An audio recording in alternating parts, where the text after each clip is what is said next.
कालच्या व्हिडिओमध्ये तुम्ही पाहिलं की मी त्या मावशींकडून तांदळाचे पापड बनवून घेतले. तर तेच पापड संध्याकाळी पूर्ण असे वाळून गेले होते. तर म्हटलं चला तळून पाहूया की कशी लागते टेस्ट. मग चांगले जर आवडले, चांगले लागले तर मग म्हटलं परत आणखी एखाद्या किलोचे मी बनवीन.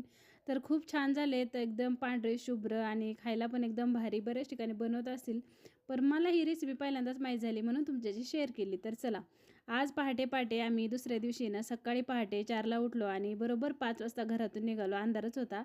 तर आम्ही निघालो होतो कोल्हापूरला. तर पुण्यात काही गर्दी नव्हती. सकाळी सकाळी लवकरच आम्ही पुणे क्रॉस केलं. आणि हा बघा बोगदा. आता या बोगद्यामध्ये सार्थक पहिल्यांदाच गेला होता, त्याच्यामुळे त्याला थोडंसं वेगळं वाटत होतं.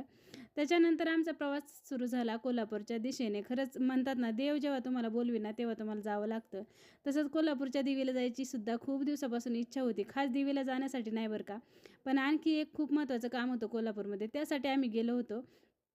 तर CNG भरायला गाडी इथं थांबली होती. तर आम्ही सगळ्यांनी इथं मस्त चहा घेतला.